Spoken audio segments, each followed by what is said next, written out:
The following segments are pre-recorded and sponsored by Longworth Productions. Restoring Power on Triad Today.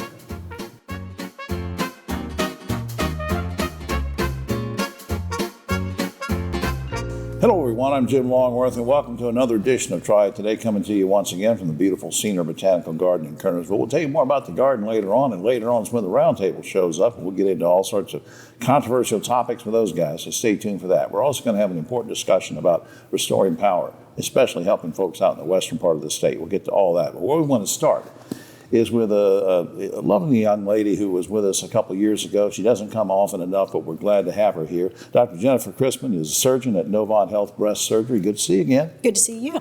All right, this is Breast Cancer Awareness Month, so let's ask the first basic question. How common is breast cancer? Breast cancer is extremely common. Most common diagnosis in women for cancer, and it is at 1 out of every 8 women. All right, so we've talked about this before, and you can't talk about it enough, I don't think, but when should women begin to get mammograms? Typically age 40, although that number is different for each woman. Every woman should talk to their doctor and determine what their risk is and see if that needs to happen earlier, but usually age 40 and later. I think I saw an email from you or Bonnie about FDA recently issuing new guidelines regarding mammograms. Now tell me about that. So the mammogram reports have changed where it's now required that women have their breast density documented in the final report so that it can be known. Breast density is an independent risk factor for breast cancer, and allows us to understand a woman's individual risk. Now you said required. What do you mean required? So it's by the FDA. There's a number of requirements as it goes to mammograms, but the FDA has issued a requirement that a radiologist, when reading a woman's mammogram, must say breast density fits into one of 4 quartiles, least dense to most dense. Okay. Now, what's the most important thing for women to know if they are diagnosed with breast cancer after they get the report from the mammogram? What should they know? They need to get into their physician. They need a team of doctors. With Novant, we have a team of surgeons, plastic surgeons, oncologists, radiation oncologists. We work together to sort out what is the best plan for each woman. Every woman's journey is a little different than the last, so basing what happens for them on their friend, their neighbor, great, get the support, but come to their doctor so that we can get a good plan in place for them. Right, and it's not like they're off on an island somewhere, because you and your team and then also your fellow physicians and surgeons are sort of helping along the way to make sure they're all helping out together. Hey, look, why is, this might sound like a stupid question, but why is Breast Cancer Awareness Month so important? There's so many months and days that are honored, and they're all important. Why is this important? This is so important because every woman, 1 out of every 8 women that you know, that your neighbors, your aunts, your sisters, is going to be affected by it. It's so common and it's so treatable, and maybe not preventable, but treatable early on when we detect it early. So, so important to get those tests done. Years and years ago, and I'm sure this will not come as a surprise to you, but I actually was interviewing a woman about this topic, and she said that she's not going to get a mammogram, and I said, why? And she said, because I don't want to know. What do you say to somebody like that? It's better to find it early. If you get your mammogram and you find it early, then you're going to be able to treat it and cure it. If you wait until you can feel it or find it, you may not have that same luck. I think I asked you this a couple of years ago when you were here, but since I've got you here right now, what's gratifying to you about your particular field? I mean, why did you want to go into this field of medicine? I'm a problem solver by nature, and I find it to be a great honor to service the women and a few men in our community and help them solve the problem that's complex as breast cancer. Bless your heart. Up on screen, NovantHealth.org is a general website, but you can go to Novant Health Breast Surgery, Novant Health Breast Surgery in Winston-Salem, and that number is 336-277-6300. And not to put you on the spot, but can a woman or family member call you guys directly, or do they have to go through their physician first? Absolutely. Call us. We'll be happy to get you in and take care of you. All right. Jennifer Crispin, don't make it 2 years from the next time, will you? Sounds great. Dr. Crispin, you do a great job. Thanks for everything. Thank you. We'll be right back after this. Here's a sad fact. In the last presidential election, over 81 million people didn't even bother to show up and vote. So it's important to register. Right, King? Absolutely, but one of the most important part of it is education. Education is key to this election. Educating you on the policies that the candidates are talking about, educating you on the candidates and issues, so please get educated. This is brought to you by Ground Game Innovations. The world's brightest are Fulbrights, Goldwaters, McNairs, and Spartans. Prestigious doesn't have to be expensive. And we know you will make a difference wherever you go.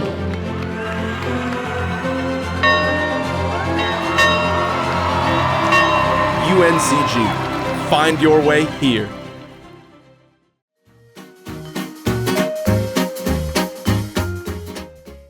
Back now on Triad Today, and we have some important information for you from two guys that have been here on the show before. We're so glad they can come back and spend a few minutes with us. Dee Covington's with us. He's career navigator with Guilford Works, and his partner in crime today, Anthony Rogers, is special projects and quality manager at Guilford Works. Guys, good to see you again. Good to see you too. Dee, let me start with you. You emailed me something about a new program or a program called Connect Ed. I'm putting the emphasis on the last two letters. Yes. What's that all about? So, also, I'd just like to say I am a program coordinator now for the Connect Ed program. Hence Really? Me being here, yes. Okay. So, what Connect Ed is a program that we are running with Guilford Works that was provided through a grant through the Department of Labor by Kathy Manning.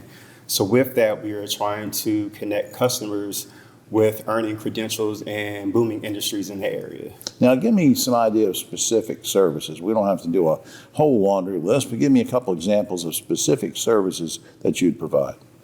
So with Connect Ed, we actually pay for our customers to receive these credentials. We also help them with supportive services. So we like to identify what kind of barriers that might be a hindrance for them to be successful. So we try to address it up front so there's no surprises on the back end. So we try to make them as successful as possible coming through us. Yeah, good point. Now, who can actually receive these services? So with Connect Ed, we're actually focusing on parents of children birth to 18, as well as veterans and their spouses. There is a income limit, so they have to be making $25,000 or less, or be receiving assistance like SNAP or TANF. All right. Now, we'll put some information up on screen at the end, but I want to go ahead and mention guilfordworks.org because I know that's where you want people to go for more information. That is so we'll put that up on screen again in just a minute. Let me turn over to Anthony. Your team has another great initiative called that you sent me an email about. It's called Dual Gen, G-E-N, Dual Gen. What's that all about? So Dual Gen is actually a very strategic partnership with Guilford Technical Community Colleges and Guilford County Schools to work with families and parents and guardians of students within the Guilford County District, really focused on introducing individuals to in-demand careers and opportunities within STEM, technology, advanced manufacturing. Right. So you're going to let them know about career opportunities. Is there training available, or what kind of ways are you going to help them along the way? We are introducing these individuals to career pathways, training opportunities, and support for those trainings through a partnership with Guilford County Guilford Technical Community College. I guess this is a question for both of you. We didn't rehearse this or anything, but I want to talk to you, but just for a quick minute about feedback. Whether it's something you feel or whether it's something you've been able to read about or prove or whatever through emails or whatever. What kind of feedback you're getting from both of these programs? You go first on Connect Ed. So with Connect Ed, our community partners are really excited because we're addressing a portion of the community that honestly people don't really focus on. Yeah. So everybody's really excited for this to get up and running and for everybody to be successful. You're right, because a lot of things are geared right to kids of a certain age, or they're geared to folks coming out of high school, or maybe certain types of adults, but here you're going after different populations. Very quickly, same question, Anthony. What kind of feedback and feeling do you have about a Dual Gen? Yeah, with Dual Gen, we've received just some differentiating feedback in terms of the positiveness and what it looks at from a holistic approach, because it is focused on the families. So the Guilford County Schools is focused on those children, but Dual Gen is focused on the parents and the guardians. Absolutely. Up on screens, I promise. We'll put up again. Now, the general website is guilfordworks.org. But here's one I want you to see too, guilfordworks.org/dual-gen. Dual-gen on the end of that. To Dee and Anthony, I want to thank both of you for all what you're doing for some of these populations that maybe haven't been helped before. I think it's important. And we come back sometime? Oh, Thank you for having us. definitely. All right, guys. We'll be right back after this.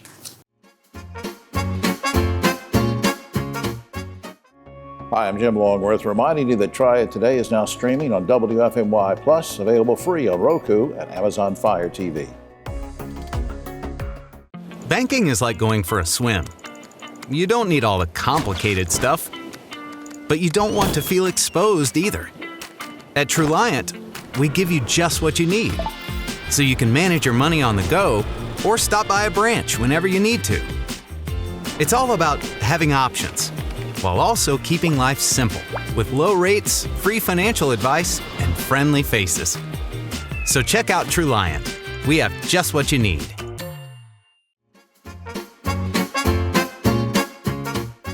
Back now on Triad Today, always glad when we can touch base with some of our good friends at Mountain Valley Hospice and Palliative Care. They do such great work for all sorts of families in need when families have a situation where there's a loved one with a terminal illness, and you guys are just great. My parents have both been through hospice, and I just, you mean so much to me. So I want to thank you off the bat for that. But of course, I'm talking with our good friend Leanne Groves, who's been with us before. She's she's Senior Vice President of Philanthropy at Mountain Valley Hospice.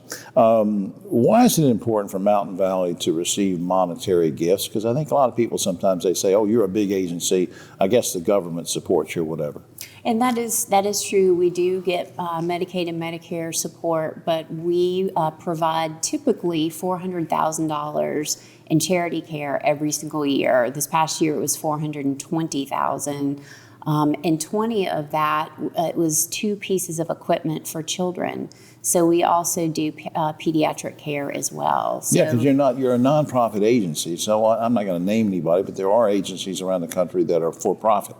Right. And if you don't have a certain amount of cash, you don't get help, even though you're terminally ill. You guys don't turn anybody away. That is absolutely correct.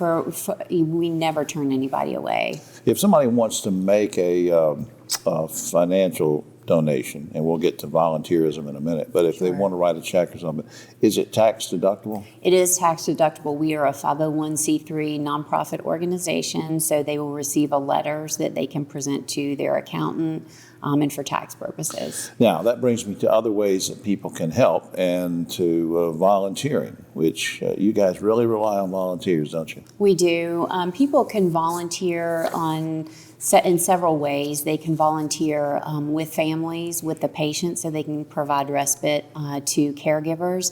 They can volunteer with caregivers. They can make food and drop that off at either one of our hospice locations, one in Yadkinville and one in Dobson. And small things like snacks are really important too for family members. We accept those as well. Volunteers are vitally important to us, and typically they, no matter what or how they choose to work with us, it's a 1 to 12 hour program that they are put through just for an orientation. Right, and there are ways to be qualified, and you can find that out when we give you information at the end of the segment about where to go as far as a website. But you know, it's important. I mean, you operate 2 hospice homes, but a lot of people want to be in their own home as long as they can possibly be. And so these volunteers can go in the home and help as well. Absolutely. I just think what you're doing is great. Now, you have thrift stores too. Let's remind people about that in terms of ways that we can raise funds. Absolutely. We have 2 stores, 2 thrift stores. The Humble Hare, that's H-A-R-E, Right. as in rabbit. It's a thrift store in Sparta and Mount Airy, and we accept gently used furniture, jewelry, clothing. So you can either come and purchase items like that, or you can donate to us as well. And if you've got furniture that you just can't get to us, we will come pick it up. Wow, that's pretty neat. And of course, let's remind people that if you go and you buy something from the Humble Hare, or if you make a cash donation or you write a check, Let's remind folks about how that money's used and where it goes. I mean, we're not talking about it goes to some national, administrative thing. Right, so we serve 18 counties, none in Virginia and none in North Carolina, and purchases from the Humble Hair as well as donations go and support us locally in Dobson and in Yadkinville, but those 18 counties as well. All right, up on screen, mtnvalleyhospice.org/donate is a direct website you can go to make a donation, or you can call 336-789-2922. And of course, the general website is mtnvalleyhospice.org, where you can find out all about things. And if you want to volunteer, that can get you to the right people. Leanne, thanks for everything. Thank you. I appreciate you. We'll be right back after this.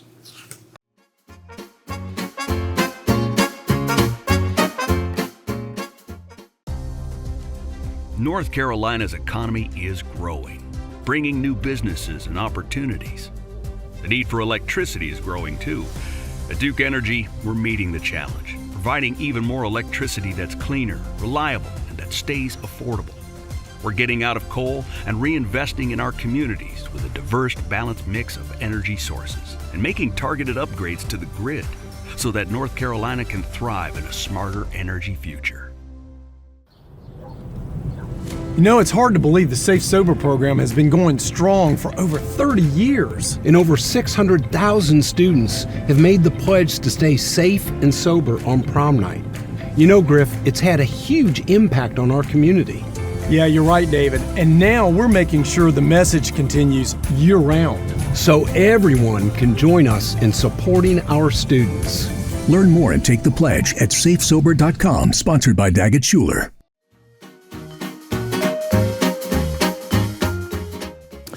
Back now on Triad Today. Always glad we can spend a few minutes with our good friends from Duke Energy. They do such good work on our behalf.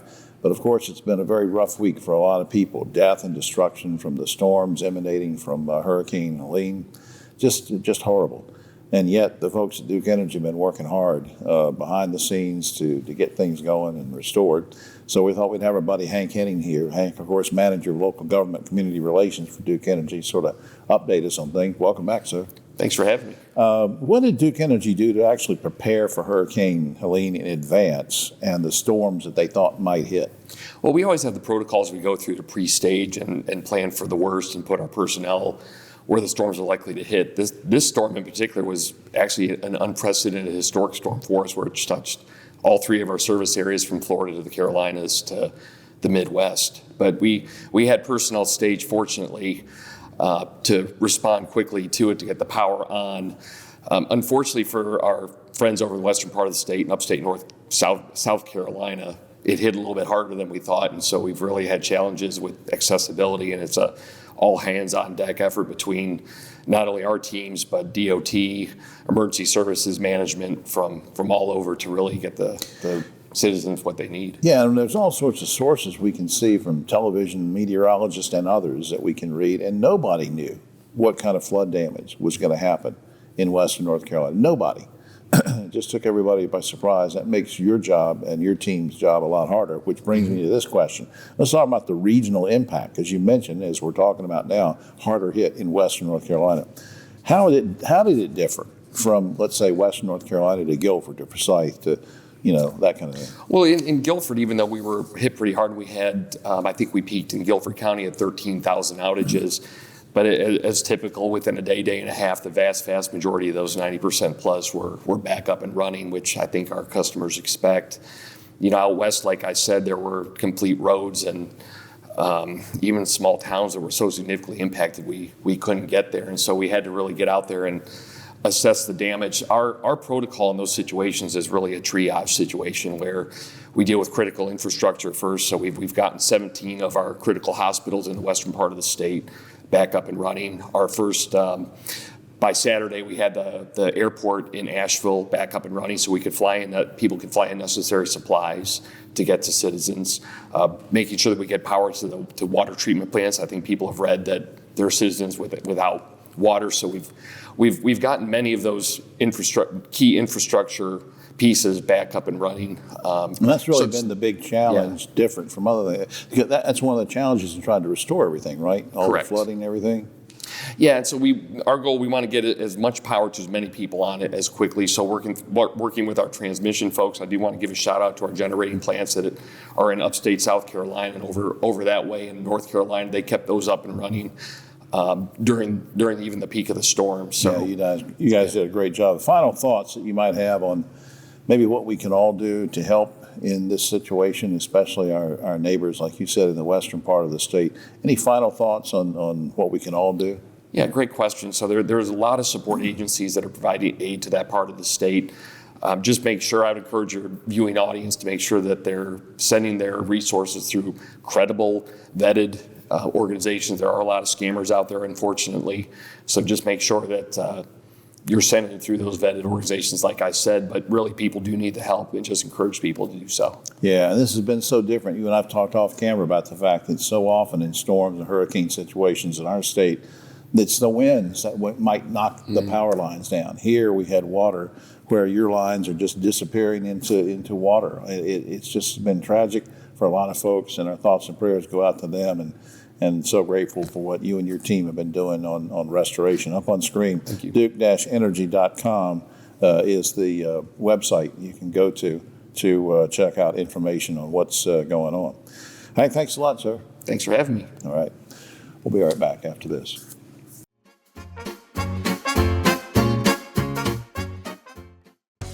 Hi, I'm Jim Longworth, reminding you to catch my column Longworth at Large and Yes Weekly every week. It's available throughout the Triad, or you can go online, yesweekly.com.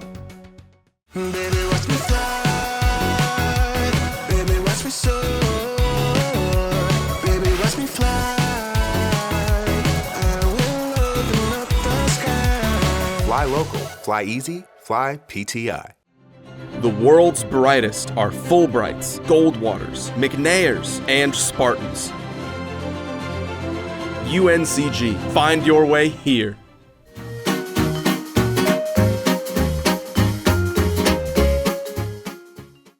Back now on Triad Today, just about time for the roundtable, but a quick shout out to the good folks here at Senior Botanical Garden. Check out the website, come to the garden. There's always something going on at the garden to see, and you can rent the facility and everything.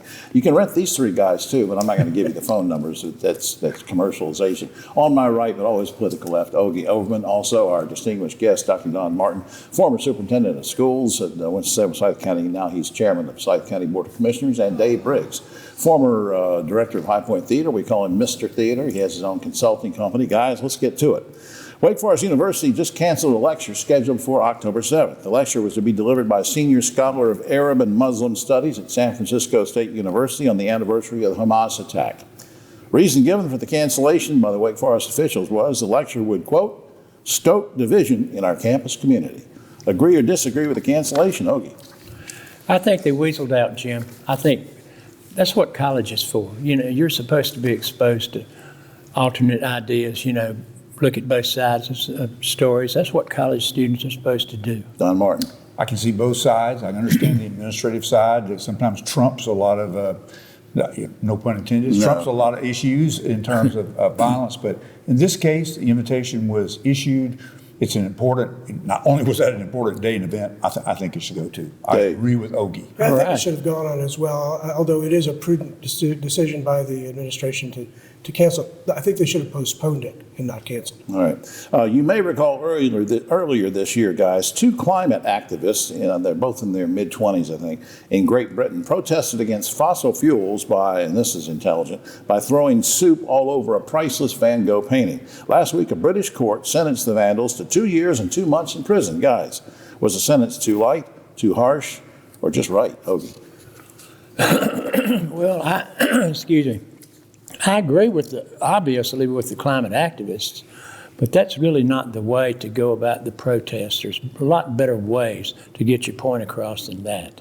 Prison time, what do you think, Don? I think they needed punishing and some prison time, but the painting was not harmed.